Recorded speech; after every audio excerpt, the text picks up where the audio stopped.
Então, a concepção divina, César Maharaj, ele está falando de Shakibek, né? Que é essa imitação. Ele fala que a gente pode obter alguma coisa para nos satisfazer nesse mundo, né, mundano. Né? Muito fácil. Podemos conseguir uma pechincha muito barata. Não queremos pagar pelo objeto do nosso desejo. Nahi kalyana krit kashtit. Ninguém pode enganar se você não enganar. Ninguém pode enganar você. Ninguém pode enganar se você não engana a si mesmo. Pensar que este corpo é tudo que você que é tudo em você é veneno para a alma. É uma representação negativa para a alma. É ridículo. Tamodharma. É um ridículo Tamodharma. Assim. Então, se apenas sacrificando esse corpo de carne e sangue podemos alcançar Krishna, então a cada desejo aceitaremos a morte milhões de vezes, segundo... Nossa, traduçãozinha, tá?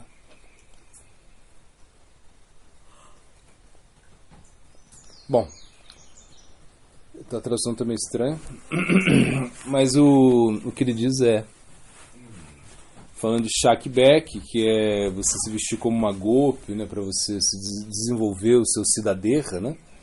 É uma coisa absurda, né? Isso é um engano, né? Isso é muito barato. Você vai lá, qual é o sacrifício que você fez? Você pegou o sari azul, você pegou o sari verde, aí você pegou sei lá, né? Você pegou o choli, não sei o que, azul, enfim. Na realidade, isso é muito barato isso, né? Quanto custa um sari? Barato demais, né? Então você tem que pagar o preço, né? Se você quer o seu Siddhadeha, né? Você tem que pagar o preço. Por isso que mesmo o César Maharaj, né, quando sempre vinham perguntar para ele de Siddhadeha, né, ele dizia, aí ele falava, o que? Homem fervido? Que Siddha, né? Porque Siddha significa fervido, né? Coisa fervida, Siddha. E Siddhadeha, ou seja, que é um pouquinho diferente, mas ele fazia esse trocadilho, né? Que significa o corpo espiritual. Então, você quer saber como ferve um homem? No meio da aula, as pessoas perguntavam. Ele nem falava sobre esses tópicos, porque realmente, se a pessoa não está disposta a pagar o preço, né? Ele está como tomando veneno, né? Se você quer uma coisa muito barata, é como veneno. É como, por exemplo, se você tem um desejo, de enganar, né? Você vai ser enganado, né? Quando a gente coletava com pintura, uma vez eu conheci eu tinha um cliente meu, que era um delegado de polícia, né? A gente fez uma certa amizade. E ele falava, né? Quando eu pego um estelionatário, né? Uma pessoa que engana os outros, né? Perdão, quando eu estou diante de um estelionato, né? Aconteceu um estelionato, aí a vítima vem reclamar, né? Tudo, né? Aí, geralmente, eu tenho vontade, né, de prender o ladrão, claro, o enganador, né? Mas também dar uma surra, né, na vítima, né?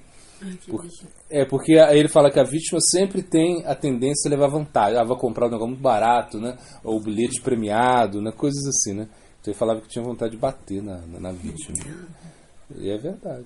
Ou seja, se você realmente... se você tem esse desejo, né, de levar vantagem, né, de fazer a coisa fácil, então você vai ser enganado, né? Você só vai realmente ser enganado se você realmente deixar isso acontecer, né? Ou claro que você pode até ser enganado dependendo das circunstâncias, mas chega uma hora que você vai descobrir a verdade, você vai entender que você estava sendo enganado, né?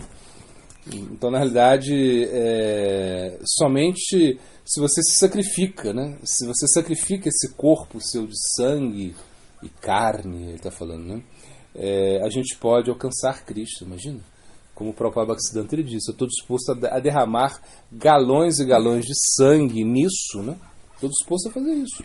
Eu não quero a coisa fácil, ou seja, você primeiro mereça, depois deseja, né? Essa é o nosso lema. Você tem que fazer o seu esforço, né? Se você não faz o seu esforço, como você pode querer, né, algum resultado, né? A gente sempre tá buscando algo muito fácil. Essa é a nossa tendência, né? Buscar as coisas fáceis, né? Você não quer sofrer, você não quer... imagina, o primeiro obstáculo você já quer desistir, né? Você não quer o sacrifício, né? O que Krishna ele fala, né? O que é o nosso sadhana, a nossa prática? Como deve ser a nossa prática, né? Krishna ele fala isso, satatan kirtanyanto. Ou seja, você tem que estar sempre cantando. Satatan kirtanyanto. Dridavratas, né? Ou seja, você tem que ser um Dridavrata, você tem que ser uma pessoa muito determinada. Você tem que se esforçar com muita determinação, você tem que realmente, como se diz, suar a camisa, né? Se você quer realmente Krishna, você tem que morrer milhões de vezes para isso, né? Quando a gente vê as golpes, a gente acha, não, as golpes estão lá, mas elas, imagina, elas estão dispostas a morrer, né? Milhões de vidas para... sei lá, secar o suor, né? O suor da testa de Cristo. Elas estão dispostas a tudo, né?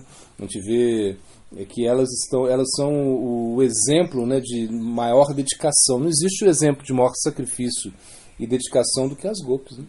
Imagina, elas estão arriscando tudo, estão arriscando a sua integridade moral, estão arriscando o seu nome, né, na sociedade, simplesmente para se encontrar com Krishna, né?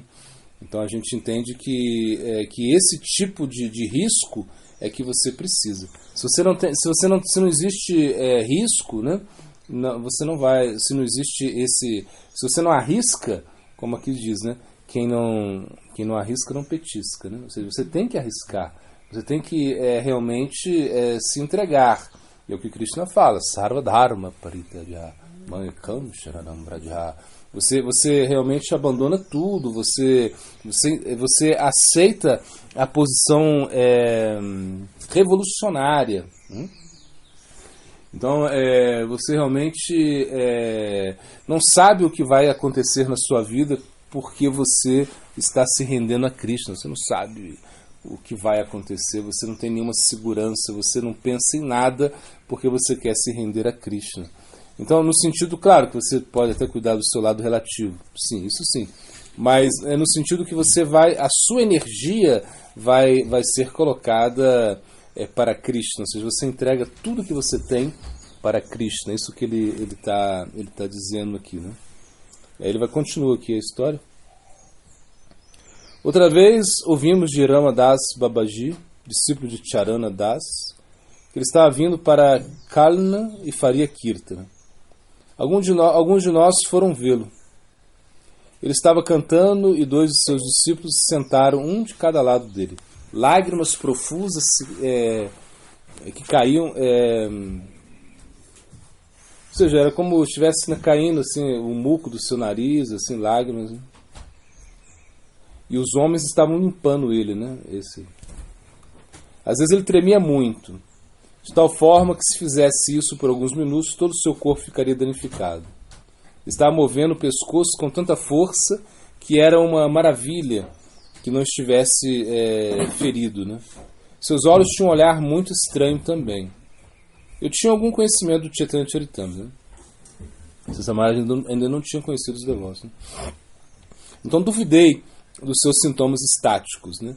Muitos dos meus companheiros ficaram impressionados com ele, mas eu disse eu disse que não, né? Que não era assim. Então chegou a hora do Arati e lhe pediram para parar o Kirtana. E ele assim o fez. E eu perguntei como ele pôde parar tão rapidamente. Que é isso? Então, quando o Arati estava acontecendo, eu me aproximei de Rama Das Babaji, na frente das deidades de Gaura e Nityananda, e perguntei a ele pessoalmente: quem é Nityananda? Quem é Gauranga? Ele me disse: do lado esquerdo é Nityananda, do lado direito está Gauranga.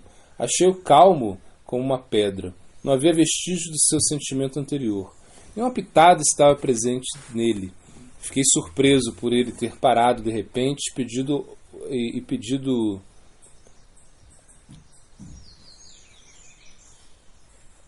ou seja, ao pedido de alguém, né? E eu pensei, como isso é possível, né, ter parado assim de repente? Né? Ou seja, porque, claro, né, como vocês sabem, a gente tinha conhecimento das escrituras, né? E isso é o importante também, que mesmo antes de você pensar em tomar a iniciação espiritual, você deveria ter conhecimento das escrituras. Isso te ajuda muito, né? Como ele tinha conhecimento de Chaitanya Charitamrita, né? Ele percebeu que ele se lembrava, né, dos êxtases de Mahaprabhu, que Mahaprabhu realmente era muito difícil ele parar, né, com seus êxtases. Ele não poderia parar assim, né, repentinamente. Mahaprabhu ele perdia todo o controle. Imagina ele como um sannyasi tão estrito, né? Diz que uma vez ele saiu correndo, né, atrás, né, de uma Devidasi, né, porque ele tinha esse sentimento assim que sentimento de golpe bava, assim, né? E aí Govinda, né? Govinda Das, o servo dele segura ele, né? Ou seja, Mahaprabhu, ele se transformava e ele não conseguia se deter assim tão fácil, né? Então, como aqui o Ramdas aqui, ele era como uma imitação, né? Ele acabou se deixando entregar, né? Ou seja, quando o Sasamaj pergunta, né, onde está Goura, onde está Nitai, ele respondeu, né, calmamente, né. Antes ele estava tendo aí grandes, né, sintomas de êxtase, agora ele de uma maneira muito tranquila consegue responder aonde quem é quem. Então isso realmente era muito estranho, né. Ou seja, então isso você não pode ter, porque o êxtase, esses êxtases, né, esses satikabhavas, né, esses sentimentos, quando a gente adquire isso, né, é algo que você perde o controle, né, você não consegue mais. Mesmo quando viram, né, Prabhupada Bhaktisiddhanta, né, entrando em êxtase, né, a gente viu isso, né, quando o Prabhupada Bhaktisiddhanta ele foi fazer a edição, né, do Chaitanya Charitamrita, né, lá na gráfica, lá, né, enfim, e o rapaz lá que estava fazendo a edição, ele começou a citar o nome de Irada em algum momento, e provavelmente o começa a ficar vermelho, começa a ficar, não consegue falar, não consegue fazer mais nada, ou seja, perde o controle, né? Então esses bhavas, né, fazem com que nós percamos o controle. Então a gente não pode retirar isso quando a gente, assim, a nossa vontade própria, né? Isso que o Samaraj está explicando aqui, né? Então ele falou, então eu voltei a Gaudiya Mata, descobri que tudo isso era falso. Eles estavam perguntando, eles estavam pregando contra Ramadas. Quando ele foi lá, ele percebeu isso. Ramadas Babaji. Ou seja, essa demonstração de sentimento era apenas para capturar pessoas, né? Então ele explica que Rupa Goswami, né?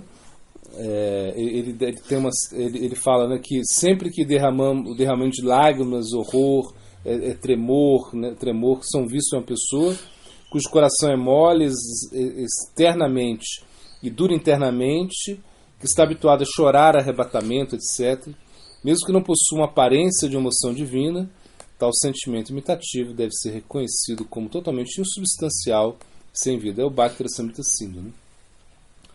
Ou seja, não adianta nada você, porque justamente esses bhavas, né, esses sentimentos, né, você externamente, né, você parece que está sofrendo muito, né, está chorando, o corpo está tremendo, às vezes o corpo se alonga, né, se destronca, né, a pessoa fica como meio que babando, né, então os dentes, né, vão para fora, isso são, né, swatika bhavas, né, e são coisas assim muito estranhas de você ver, né, você pensa, eu não quero ter isso não, você olha assim, eu não quero ter esse bhava não, você pode pensar assim, né, só que internamente a pessoa ela está experimentando algo muito elevado, né, é diferente do que acontece aqui nesses casos, né, que ele fala que externamente a pessoa está tendo todos esses sentimentos, né, mas internamente o coração dela está muito duro, né, tudo é falso.